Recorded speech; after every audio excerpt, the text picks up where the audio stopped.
बच्चों प्रश्न 8.1 का क्वेश्चन नंबर 9 है। बहुत इंपॉर्टेंट क्वेश्चन है ये, आप याद रखिए, बहुत आता है एग्जाम में। तो यहाँ पर एक प्रॉब्लम है, y बराबर एक्स स्क्वायर दिया है, यानी कि एक्स स्क्वायर बराबर 4a y के प्रकार का प्रॉब्लम है।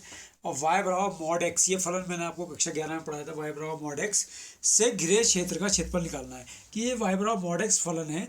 ये जब इस परवलय का जितना क्षेत्र घेरेगा उसका हमें क्या निकालना है, क्षेत्रफल निकालना है। तो परवलय हमने y बराबर एक्स स्क्वायर ले लिया। ये कौन से रूप का परवलय है, एक्स स्क्वायर बराबर 4a y वाला परवलय है, और रेखा y बराबर मॉड x है।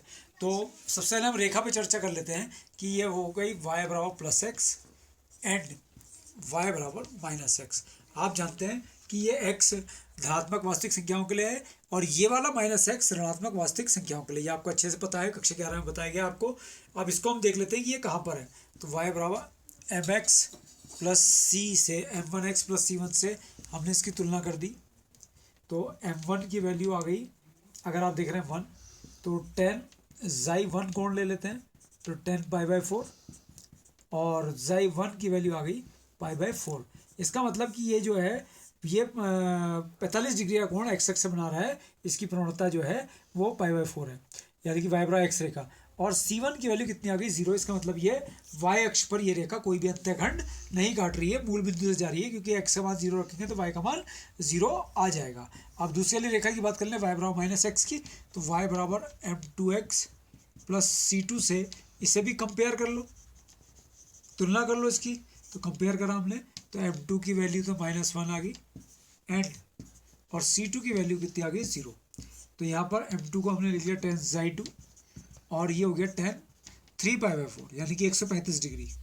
ठीक है, तो xi2 की वैल्यू आ गई 3 π/4। तो इस रेखा का भी हमें पता चल गया y बराबर माइनस एक्स का कि इसकी प्रवणता 135 डिग्री है और ये भी y अक्ष पर कोई अंत्यखंड नहीं काट रही है। c2 की वैल्यू 0 का मतलब है कि y अक्ष पर ये कोई अंत्यखंड रेखा नहीं काट रही है और मूल बिंदु से होकर जा रही है। तो अब मैं इसको बनाने जा रहा हूँ, ध्यान से देखिएगा आप, बहुत ध्यान से।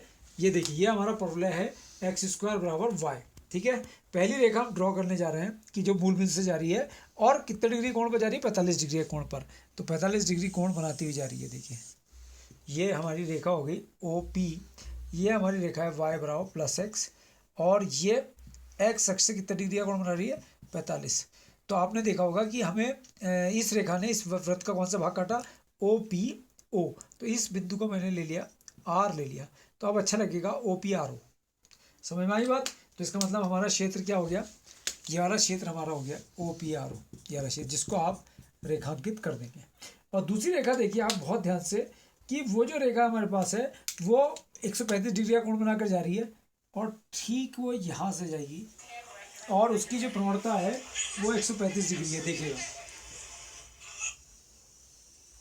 ये बिल्कुल स्ट्रेट लाइन होगी। तो y बराबर माइनस एक्स रेखा है और इसकी प्रवणता जो है, इसकी जो प्रवणता है वो 3 π/4 का मतलब 135 डिग्री है।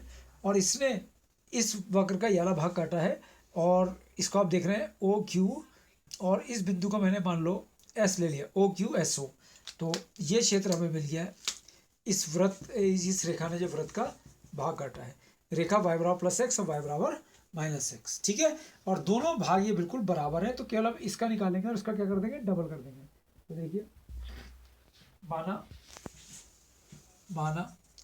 y बराबर एक्स रेखा परवलय को बिंदु P पर तथा y बराबर माइनस एक्स रेखा परवलय को बिंदु Q पर काटती है। इसलिए रेखाओं y बराबर प्लस एक्स तथा y बराबर माइनस एक्स एवं परवलय से घिरा क्षेत्र, परवलय से घिरा क्षेत्र OPRO तथा OQSO प्राप्त हुआ। तो ये क्षेत्र हमें प्राप्त हो गया। तो अब हम OPRO का क्षेत्रफल निकालेंगे। तो पहले हमें चाहिए प्रच्छेद बिंदु P। चाहिए तो हमें Q भी, लेकिन हमें प्रच्छेद बिंदु P से काम चल जाएगा। प्रच्छेद बिंदु P, इंटरसेक्टिंग पॉइंट P, सबसे पहले हम ये निकालेंगे। तो परवलय हमें दिया है y बराबर एक्स स्क्वायर और रेखा दी है y बराबर x, वे 1 और ये 2, तो इसमें रख दीजिए। तो एक्स बराबर एक्स स्क्वायर, क्योंकि हमें एक ही बिंदु चाहिए, तो एक्स एक्स हमने काट दिया तो एक्स बराबर 1 मिला, ठीक है।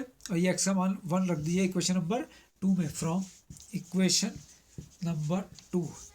तो y बराबर x है तो y बराबर 1, तो बिंदु P के निर्देशांक आ गए, बिंदु P के निर्देशांक आ गए 1,1।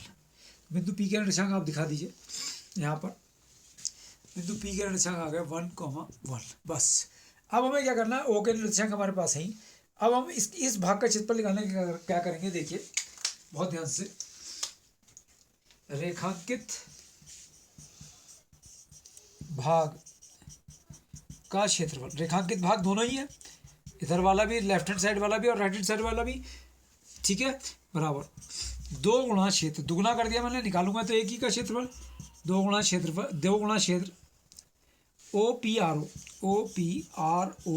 का क्षेत्रफल, 2 गुणा क्षेत्र OPRO का क्षेत्रफल, तो 2 गुणा इंटीग्रेशन। ये तो कैसे निकालेंगे आप, यहाँ देखिए, यहाँ देखिए चित्र में आप देखेंगे कि इस रेखा ने इस वक्र को काटा है, तो ऊपर कौन है, रेखा है, और नीचे कौन है, वक्र है। तो अब बात आती है कि हम ले किसे, कि ऊपर रेखा है नीचे वक्र है। इसका एक मेथड और है कि आप लंब डाल के कर लें, तो लेकिन लंब डालकर थोड़ा लंबा हो जाता है, तो मैं ऐसे नहीं करता हूँ, इसको मैं दूसरे तरीके से बताता हूँ। सबसे पहले आप क्या करेंगे कि जो ऊपर का भाग है, ऊपर वाली रेखा है, इसको y1 मान लेंगे, और जो नीचे वाला वक्र है इसको y2 मान लेंगे, और मान लेंगे कि y1 ने y2 को काट दिया, तो y1 माइनस y2, और लंब डालकर अगर करेंगे तो OPMO का क्षेत्रफल माइनस ORPMO का क्षेत्रफल। लेकिन उस मेथड से मैं नहीं कर रहा हूँ, मैं शॉर्ट मेथड बता रहा हूँ, y1 माइनस y2। y1 कौन है, रेखा ऊपर है, और नीचे आप देख रहे हैं परवलय है, यानी कि ये हमारा y2 हो गया। लिमिट क्या होगी, लिमिट पे विशेष गौर करिएगा, यहाँ पर ये O से शुरू हो रहा है, P पे खत्म हो रहा है, तो अगर हम लंब डालते भी तो PM, यहाँ पर PM होता, तो ये दूरी 1 होती है और ये भी दूरी 1 होती है, तो निर्देशांक 1,0 होते हैं, तो इसका भी आप x निर्देशांक ले लीजिए और P का भी आप x निर्देशांक ले लीजिए, तो लिमिट हो गई 0 से 1।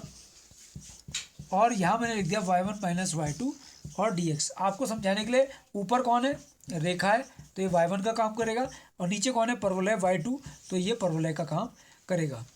देखिए 2 into लिमिट 0 to 1, y1 रेखा की वैल्यू x है माइनस, और y2 जो हमारा परवलय है वो कितना है, x square, x minus x square और dx। तो 2 into समाकलन कर दीजिए, x square upon 2 minus x cube upon 3, limit 0 to 1। तो 2 into 1 का स्क्वायर अपॉन 2 माइनस 1 का क्यूब अपॉन 3 माइनस 0 का स्क्वायर अपॉन 2 प्लस 0 का क्यूब अपॉन 3। तो 2 into 1/2 माइनस 1/3, ये दोनों 0 हो गए। अगर आप देखें तो 6 तो इसका एलसीएम आ गया, तो 3 माइनस 2, तो 2 into 1/6 हो गया, तो 2 3 6, यानी कि 1/3 वर्ग इकाई इसका आंसर, यानी कि क्षेत्रफल हो गया 1/3 वर्ग इकाई।